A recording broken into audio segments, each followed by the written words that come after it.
Neste 21 de agosto, contam-se exatos 80 anos desde o assassinato de Leon Trotsky, no México.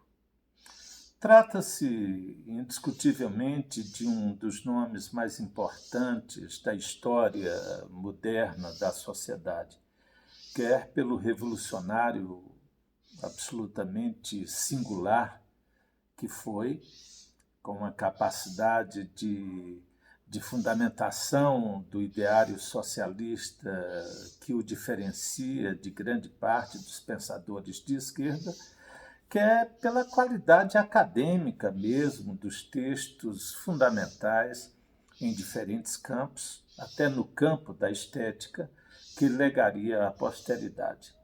Portanto, os 80 anos desde o seu assassinato não podem passar em brancas nuvens, sob pena de estarmos fechando os olhos para um dos grandes quadros da ideologia socialista e, independentemente disso, um dos grandes quadros da inteligência universal. E eu queria me reportar particularmente aos textos que o Trotsky produziu no período pós-revolucionário, que me parecem mais indicados como porta de entrada para a sua produção. O primeiro deles, um livro de 1930, Minha Vida, que é a autobiografia do Trotsky. Um texto de uma densidade acadêmica notável, mas, sobremaneira, um texto gostoso, delicioso de se ler. Eu diria até, com alguma dose de subjetivação, que me permitam, que é um livro que pode ser lido como um romance, sem que isso detraia a sua qualidade historiográfica e a riqueza das informações que detém.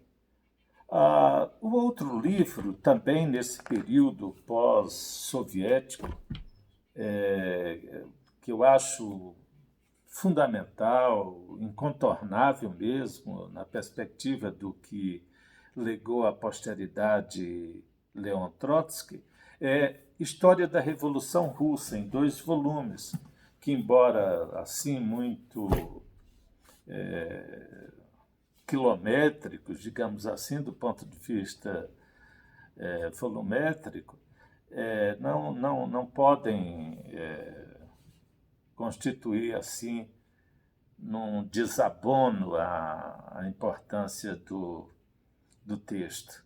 Né? É um texto que seguramente, mesmo quando comparado às produções mais recentes, essas que foram trazidas a público em 2017, nas comemorações do primeiro centenário da Revolução Russa,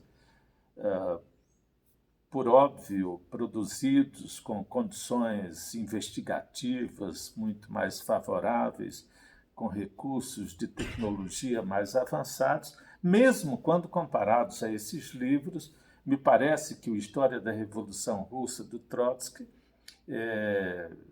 ganha em importância, em qualidade, e constitui mais que qualquer dos outros livros um convite a se compreender mais atentamente, a se compreender com mais clareza e com mais,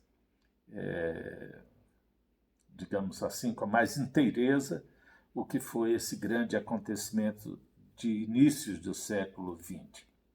O Trotsky participou da primeira tentativa revolucionária, né, de combate ao czarismo contra o Nicolau II, o czar Nicolau II,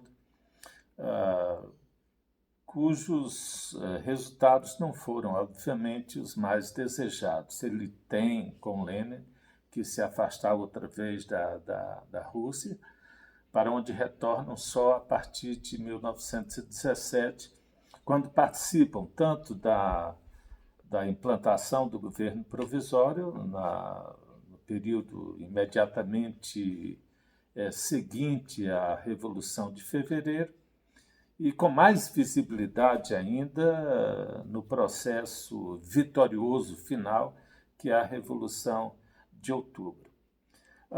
Eles haviam, Lenin e Stalin, mas sobretudo Leon Trotsky, percebido alguns descaminhos do governo provisório e algum retardo na consolidação de alguns objetivos mais relevantes do que perseguiam enquanto revolucionários. Isso faz com que essa luta não se interrompa. Ele participa dos acontecimentos pós-revolucionários de 1918, as tentativas de golpe, de contragolpes, e é nesse contexto que se percebem os primeiros descompassos, as primeiras divergências mais significativas entre o Trotsky, sobretudo, e o Stalin. Esse descompasso, no entanto, não é bastante para pôr por terra essa convivência dos três grandes nomes da Revolução. Eu me refiro ao Trotsky, ao Lenin e ao Stalin. Mas com a morte do Lenin em 1924, segundo Trotsky, assassinado pelo Stalin, essa divergência se torna inadministrável. O Stalin passa a perseguir, enciumado que estava com a visibilidade alcançada pelo Trotsky, passa a persegui-lo de uma forma muito mais contundente, muito mais desarvorada, é melhor dizer assim. Inicialmente condenando a morar em regiões inóspitas, ou numa região inóspita da União Soviética, e depois levando ao exílio definitivo para além fronteiras. O Trotsky vai se estabelecer em diferentes países, França, Inglaterra, e finalmente no México, onde chega em 1900, segunda metade da década de 30, por volta de 1937, onde se estabelece na casa dos pintores Diego Rivera e Frida Kahlo. E aí, curiosamente, vai acontecer algo que, embora periférico, ganhou uma visibilidade muito grande na perspectiva historiográfica, que é o envolvimento passional do Trotsky com a Frida Kahlo, o que leva-o a procurar um novo abrigo, e o Trotsky vai se estabelecer naquela que ficou conhecida como a Casa Fortaleza, onde viria a ser assassinado por um pressuposto adepto do stalinismo, que era o espanhol Ramón Mercader. O Trotsky é assassinado de uma forma muito, muito trágica, não é? O Mercader usa uma picareta, alguns historiadores dizem um picador de gelos, enfim. Essa cena, por curioso, é registrada em pelo menos um dos grandes filmes realizados sobre o assassinato de Trotsky. Me ocorre lembrar do filme do Losey, né? Joseph Losey, que tem o Richard Barton interpretando muito bem, diga-se de passagem, o revolucionário Leon Trotsky, e o Mercader interpretado pelo Alain Delon. Mas o filme, me desculpem o desvio assim de roteiro desse meu comentário, o filme é frágil do ponto de vista das estratégias narrativas, em que pese realizado por um cineasta de inquestionável talento. Fica um tanto quanto fracionada a narrativa, a articulação entre as partes do filme, as sequências mais importantes da narrativa não me parece muito feliz. Mas recomendo pelo que traz de minucioso até no que diz respeito, eu chamava a atenção ao assassinato, à execução propriamente dita. O importante é que, nesse meu comentário, a minha intenção foi fazer uma fala de fato rápida e intencionalmente superficial, apenas para conclamar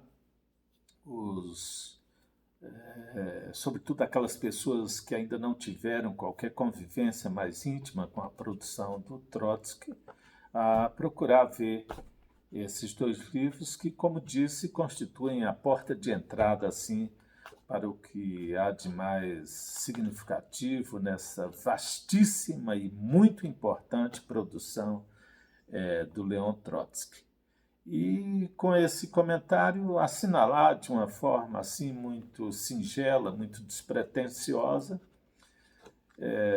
a ocorrência dos 80 anos desde o assassinato deste líder revolucionário, desse intelectual de grande importância que foi Leon Trotsky. Muito obrigado e tenham todos um belo dia.